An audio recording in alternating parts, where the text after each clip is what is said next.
Alright, so I'm going to do a quick review of my GoTrax G4. I just got it like a week ago. I already put close to 20 miles on it. Um, so I also have here my Xiaomi M365 Pro. So you want to see the comparison between the two. I have another video on the two, comparing the two, seeing what's better and such. But this video, I'm just going to talk about the GoTrax, what I think about it. So I really like it. So this is going to be my go-to scooter, my main scooter, I think.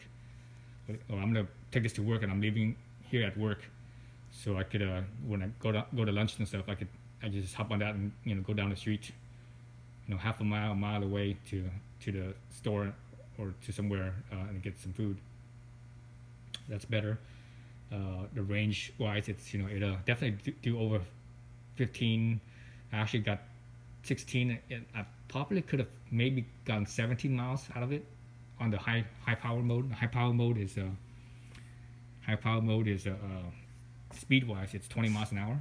The low power mode speed is 16 miles an hour. So yeah, so I'd rather do that, just because with this back here, or the scooter here, it's more stable. It feels more stable because of the bigger wheels, right? Bigger wheels. The frame is also bigger and burlier. It has a little built-in lock right here, little cable lock. So when I go get lunch, I can just lock it up real fast, go in, grab a sandwich or something like that, and get out within a few minutes. I would not rely on this cable to park it there for any more than 5 minutes. Because those thieves, they could break this pretty easily. I think they could break a U-lock within a few minutes. So something like this could be cut through within a few minutes as well. So I wouldn't leave this locked up for no more than 5 minutes. So that's quick enough to go into like a store and grab a sandwich and get out. Right. So 4 bars in the power. If you set it to high power, it gives you 20 miles an hour all the way until the last bar here flashes. Then it will drop you down to low power mode, which is 16 miles an hour, 15 miles an hour, 15, 16 miles an hour, somewhere in that range. Right, and that's when you also feel it has less power too. Even when it's on the last bar and if it's not blinking yet, it still feels strong. But once it starts blinking, it feels weak. So if there's any like hills and stuff, then you feel that. Versus when it's not blinking, it still pulls pretty strong. Still goes pretty strong. This scooter feels very stable. It doesn't have like doesn't feel sketchy at all when you're steering it. And the reason for that is one reason is because it has bigger wheels. Bigger wheels means more centrifugal force, means more or more gyroscopic force, which means more centrifugal force, which means more stability. So that's good there. And also the bigger wheels will roll over things smoother too. So bumps and stuff like that is much smoother. It doesn't feel as sketchy when it goes over bumps. Let's see what else with this thing. So I'm really digging it. The only thing I wish it had was I wish it had front brakes. It has the rear mechanical, and since it's a rear wheel drive, it's also regen brake in the back. So in the front has no brakes at all. But it does have, what it does have is this hub here has a spot for you to put brakes. For you to put disc brakes or disc rotors, and the fork on the side. There's 2 bolts here, or 2 bolt holes, so you can actually put calipers on here. So that's what I'm probably going to do. I need to figure out the eye to eye on this, and also the bolt pattern spacing on this as well, so I can see what fits.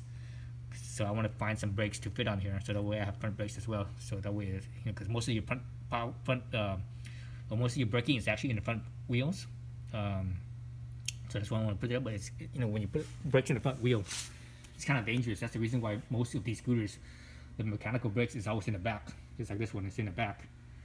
The reason for that is if you have the brakes in the front, if you squeeze it too hard, like for example, you will panic braking.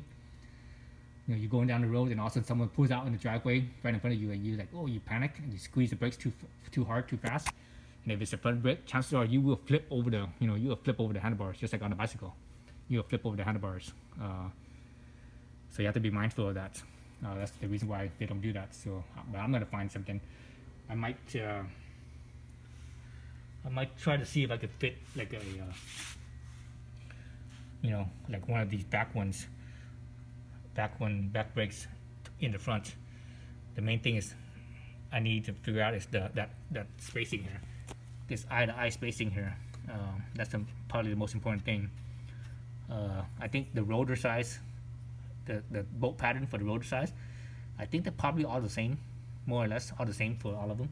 So that's not so much of a concern. The main one is being able to fit the caliper on here. And once I could do that, I can just run it up. Run it up. I could either run it in the steering tube, or I could run it outside and zip tie it. It doesn't matter to me. That and put on a brake lever on this side right here for the front. So that's how a motorcycle is. Motorcycle is front brakes on the right, and the left is the clutch. Or if you're running an automatic motorcycle like a scooter, then the left is the rear brakes. That's probably the only thing I would want out of this scooter. I don't need more range. Like I said, this thing has over 50-mile range in high gear, high power. So that's more than enough for me for what I wanted to use it for.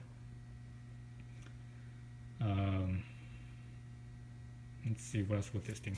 Oops, power just turned off. When you leave it out too long, the power turns off. So one thing with this thing is when you put on security lock, if the power's off, it rolls pretty freely, right? There's really no resistance from the motor. Normally, when the motor's on, it causes resistance, right? It's like the regen braking, basically, is what's happening.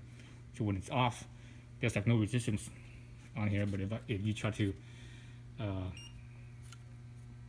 so right now this is the security code. So now the alarm's on, so that's why it's blinking on that. So now when someone tries to move it like this, the motor engages into regen braking, so it's very difficult to roll because you're rolling against the motor.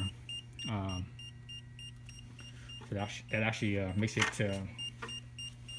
hard to push it away if that happens.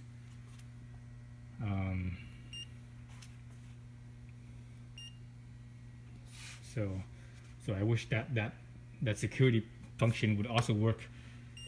The security function here would also work if the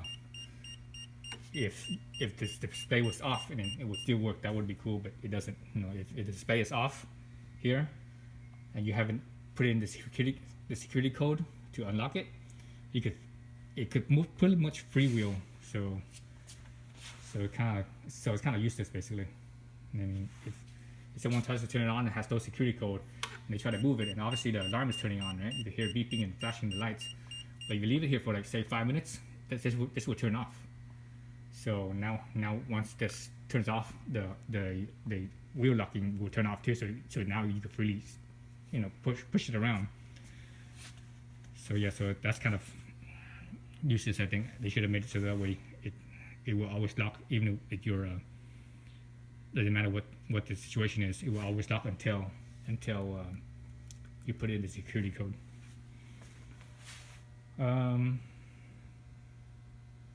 Let's see.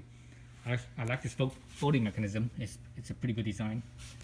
You have to actually you actually have to lift this up first, right here. Lift this up, then you could fold this down, and it unhooks right here. Oops. It hooks and it drops like so. On this side, this hook on this side is actually very sturdy. And it hooks in like that. Can you see that? And it's very sturdy.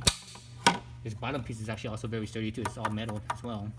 So this fender is pretty sturdy as well. It's thick plastic. So it's very sturdy. Everything on this is very sturdy. It's meant as a commuter scoot, not a goof around scoot. Alright, so put it back on there like that. It hooks on. Then I just latch this thing forward. And this silver piece again, it locks this down so that way, or it locks the lever down so that way you can't just pull the lever and unlock it. You have to actually lift this. You actually have to lift this up to unlock it. So yeah, so everything's very sturdy. Sturdy down tube here, very big and buffy, and stout. So yeah, so I think this is a great little scooter for commuting and such. So I like it. Definitely my go-to. Probably the only thing I don't like is I think the regen braking could be stronger. So when you're regen braking, it doesn't slow down that much compared to my my Xiaomi M365 Pro. This one regen brakes pretty strong. This one doesn't regen brake very strong. That could be because it's a rear wheel drive instead of front wheel drive. Maybe if it was front wheel drive, I could feel it more, but the way it is right now, it's just not very, the regen brake's not very strong. Other thing I don't like is the bell. So the bell here, it's, when you're here, it's kind of awkward to reach over this like this with your fingers, and you can't. This thing doesn't bring any way except for pulling it like a trigger, like so. You can't activate it any other way, so I don't like that either. Whereas like something like this, it's actually much easier, feels more ergonomical for my thumb or something, something my thumb.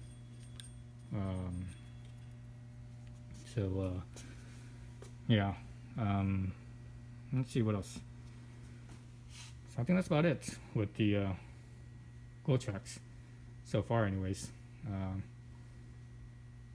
Yeah. All right. Thanks for watching.